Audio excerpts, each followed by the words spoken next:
கோட்டீஸ்வரன், நேற்று நீங்க விவாதத்துல பங்கேற்றீங்க.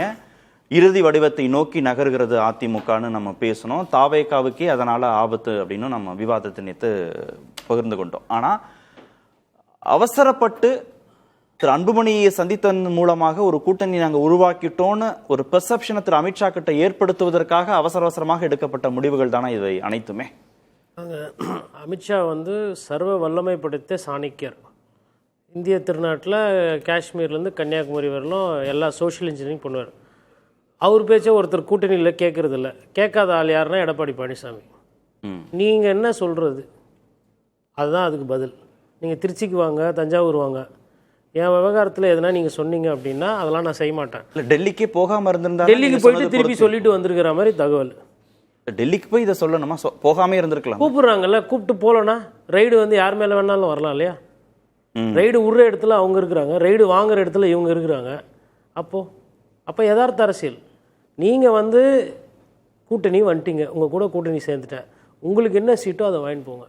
யார் யாரை உள்ளே சேர்க்கணும், யார் யார் கூட்டணி வரணும் வேணாம், ஐ வில் டிசைடு. இந்த ஸ்டாண்டில் அவர் எங்கேயுமே டைல்யூட்டே ஆகலையே. நம்ம யார் யாரோட மெட்டீரியல் என்னன்னு பார்க்கணும்.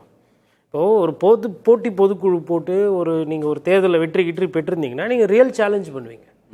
நீங்கள் பண்ணுற சேலஞ்ச் உங்களோட வாக்கு விகிதாச்சாரம் என்னன்றது கரெக்டாக வரல. இவங்க ஒரு சிலர் கூட நிறைய பேர் அதிமுகலே அண்ணா சேர்ந்துடலாம், ஒன்றாயிடலாம், ஒருங்கிணைந்த அதிமுக இருந்தால் வலுவாக இருக்கும், நீங்கள் தானே முதலமைச்சர் வேட்பாளர், நிபந்தனையற்ற இது தானே கேட்குறாரு ஓபிஎஸ், விட்டு கொடுத்து போகலாமேன்னு சொல்கிறவங்க கிட்ட இவர் என்ன சொல்கிறாராம், நிபந்தனையற்றதுன்னு யார் சொன்னது உங்களுக்கு தெரியுமா? உங்களுக்குலாம் நிபந்தனையற்றதுலாம் இல்லை. ஏன் நிபந்தனையற்றது யாருன்னா ஒருத்தர் ஆதரவு கொடுக்குறாங்கன்னா அதையே நான் எதிர்க்க போகிறேன். அவர் நிபந்தனையோடு வராரு, பழைய ஸ்டேட்டஸ் கோ கேட்குறாரு. அப்போ இதுக்காக நான் 4 வருஷம் கஷ்டப்பட்டேன், இதுக்காக நான் கேஸு போட்டேன், இதுக்காக சின்னத்தை முடக்கப்பட்டேன், நான் ரொம்ப க்ளோஸ் சர்க்கிளில் இந்த மாதிரி பேசுகிற மாதிரி தகவல் ஒன்று. ரெண்டாவது, இவங்க ஒரு கணக்கு போட்டு திரும்பி கொடுத்தா அவர் என்ன சொல்கிறாராம், சரி 21% மோசமாக போச்சு, அது பாராளுமன்ற தேர்தல், வேட்பாளர் சரியில்லை, செலவு பண்ணல, குறைஞ்சபட்சம் 25% நான் ஓட்டு வாங்குவேன். இன்றைக்கி தேதியில் பாரதிய ஜனதா கட்சி இவர் ஐயா வாசன் அவர்கள், ஐயா பாரிவேந்தர், அப்புறம் ஏசி சண்முகம், அதுக்கப்புறம் இந்த சின்ன சின்ன கட்சிகள் எல்லாம் சேர்த்து, அப்புறம் ஜான் பாண்டியன் இருக்கார், இவர் கூட்டணிக்கு வரா மாதிரி சொல்லியிருக்காரு, கிருஷ்ணசாமி தீர்மானம். இவங்களெல்லாம் சேர்த்தா 18% இல்லை, 10% இருந்தால் 25, 10, 35. அன்புமணி ராமதாஸ்க்கு 2% வரும், 35 + 2. பிரேமலதா உள்ள வந்தால் 1%. நீங்கள் கேட்ட 38% இது வருகுது, ரைட்டு. அவர் 8%, 6% அமமுகவுக்கும் ஓபிஎஸ்க்கும் தனித்தனி வாக்கு வங்கியில் அது ஒரே வாக்கு வங்கி. அதை நீங்கள் 5 எடுத்தாலும் சரி, 8 எடுத்தாலும் சரி, அவங்க பிரிச்சுக்கிட்டோம். 3 முனை போட்டிலையோ 4 மலை போட்டிலையோ 38% எடுத்தால் போதும், எனக்கு தெரியும் என் கணக்கு அப்படின்ற மாதிரி அவர் ஒரு வியூகத்தை வச்சுட்டு இருக்காரு. இதை அவர் ஒரு சிலர்கிட்ட பேசியிருக்காரு. போனவங்க வேறு எதுவும் பேச முடியாமல் கம்முன்னு. அதாவதுங்க, எதுவுமே தெரியாமல் எதுவுமே புரியாமலாம் இவ்வளோ பெரிய கட்சிக்கு பொதுச் செயலாளராக உட்கார முடியாது. ஒன்று. இரண்டாவது, ஷ்ரூடு பாலிட்டிஷியன். எப்படி ஷ்ரூடுனா, இவ்வளோ வாட்டி அமித்ஷா கூப்பிட்டு பேசியும் தன்னோட நிலைப்பாடில் தெளிவாக தானே இருக்கார். இப்போது அமித்ஷா சொன்னதை உடனே கேட்டுக்கிட்டாரு அப்படின்னா பாஸ் யார்? டெல்லியில் இருக்கவர் தான் பாஸு. கூட்டணிக்கு இருக்கீங்க, நாளைக்கு இதனால் சேர்த்துக்க மாட்டாங்கலாம் நான் சொல்லலை. டிடிவி தினகரன் அண்ணன் புகழேந்தி சார் சொன்ன மாதிரி அவர் அதை ஃபுல் ஸ்டாப் வைக்கலை. ஒரு காலத்தில் தேவைப்பட்ட போது ஓபிஎஸ்ஸை கூட வச்சுக்கிட்டு டிடிவியை வெளில வச்சார். இப்போ தேவைப்பட்டதுன்னா டிடிவியை கூட வச்சுக்கிட்டு ஓபிஎஸ்ஸை வெளில வைப்பார். எல்லாரும் அந்தந்த கணக்கு பார்ப்பாங்க. இது இன்னும் முடியல, இது மார்ச் வரலும் போகும். தேவைப்பட்டா அமலாக்கத்துறை ரெய்டு பண்ணின்னு இருக்கும்போது கூட போகும். யாரை வேணா எப்படி வேணா பண்ணுவாங்க. But he is not yielding to pressure. நீங்கள் சொல்கிறதெல்லாம் பண்ணுறதுக்கு நான் பாஜக தலைவர் அல்ல. ஆனால் எடப்பாடி பழனிசாமி சொன்னது பாஜக நடந்திருக்கு. அது என்ன, அண்ணாமலை அவர்கள் பதவி போயிருக்கு, அதுக்கு முழு காரணம் இவர் தான் பேசு பொருளாயிருக்கு. அண்ணாமலை அவர்கள் எதிர்த்த காரணம் உண்டு.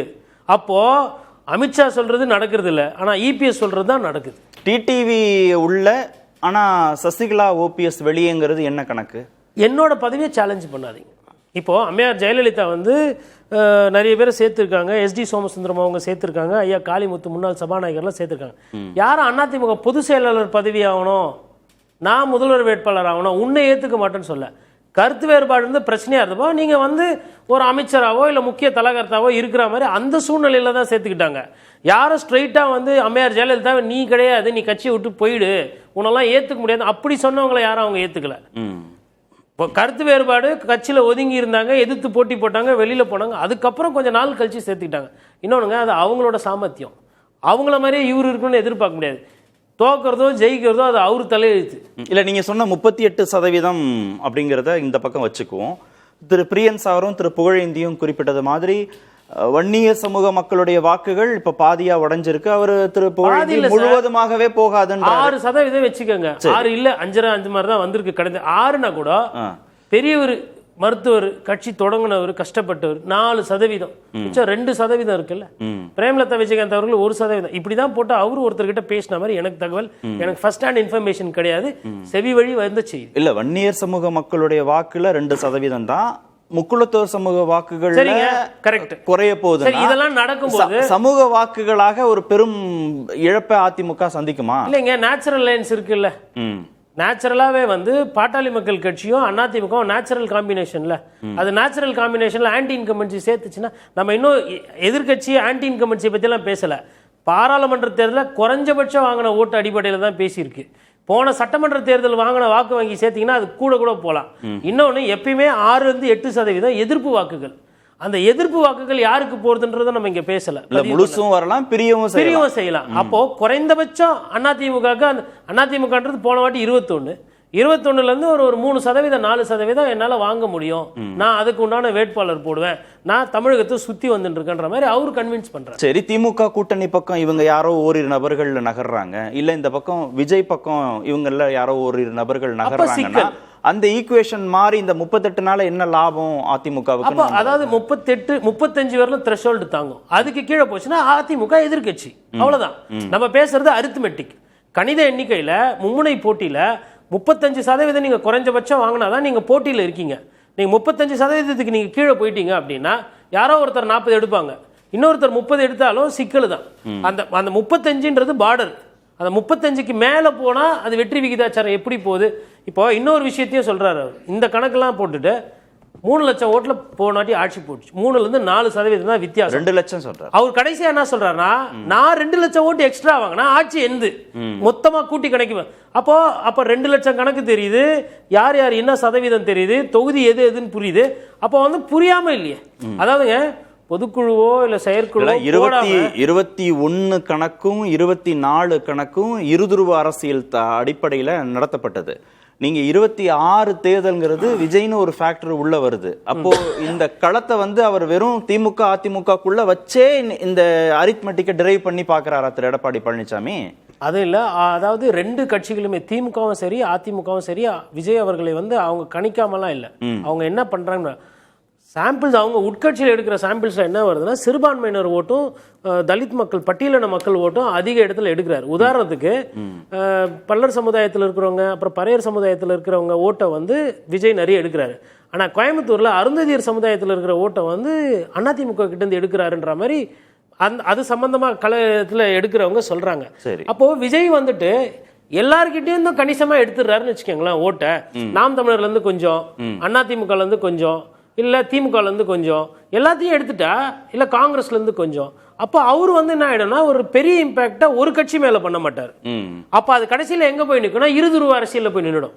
அப்ப திமுக அதிமுகன்ற அந்த கண்டெஸ்ட் இருக்கும். இன்னொன்னு, விஜய்னால ஒன்னும் பாதிப்பு இல்லைன்றீங்க? விஜய்னால இப்படி போச்சுன்னா பாதிப்பு இல்லை. ஏன்னா விஜய் இன்னைக்கு சூழ்நிலையில தனியா இருக்காரு. விஜய் நீங்க சொன்ன மாதிரி ஒரு கூட்டணி இப்ப பலமா அமைக்கிறாருன்னா அப்போ டைமென்ஷன் மாறும். அதிமுக இப்ப பார்டர்ல தான் இருக்கு, அந்த 35-38ல தான் இருக்கு. அதுல இருந்து மேலும் வாக்கு விகிதாச்சாரம் குறைஞ்சதுன்னா டேஞ்சர், திருப்பி மறுபடியும் எதிர்கட்சி தான். அப்போ திரு அமித்ஷா கிட்ட இப்போது இருக்கக்கூடிய நிலைமையிலேயே ஒரு 35% வாக்கு இருப்பதாக அவர் சொல்லிட்டு வந்திருக்கிறாருங்கிறதா அவர்கிட்ட சொல்ல, அவர் சார்ந்தவங்க கிட்ட பேசுறது. அவர் வந்து அந்த கணிதம் எல்லாம் பார்த்துட்டு தான் இருக்காரு. அவர் வந்து எக்ஸல் ஷீட்ல போனா சம்டைம்ஸ் எக்ஸல் ஷீட்டோட தான் உட்கார்றாராம். இது ஒருத்தர் சொன்னது. இடைவேளை மிஸ்டர் கோடீஸ்வரன் இஸ் கரெக்ட். இதே தானே 5 ஸ்டார்ல உட்காந்து அமித்ஷா சொன்னாரு. என்னுடைய சென்ட்ரல் இன்டெலிஜென்ஸ் சொல்லுது 65-70 சீட்டுக்குள்ள தான் வரும், தயவுசெய்து சொல்ற பேச்சு கேளுங்க, எல்லாரோட சேர்ந்து போங்கன்னு. அவர் சேர மாட்டேன்னாரு. அவர் சொன்ன மாதிரி பிடிவாதமா சேர மாட்டேன்னாரு. லாஸ்ட் சார், இது 65 சீட்டுக்காக சொன்ன கணக்கு இல்ல, ஆட்சியை பிடிக்கிறதுக்காக சொன்ன. யார் ஆட்சி பிடிக்கிறாங்களா? எடப்பாடி பழனிசாமி. அது 4வது இடத்துக்கு போயாச்சு.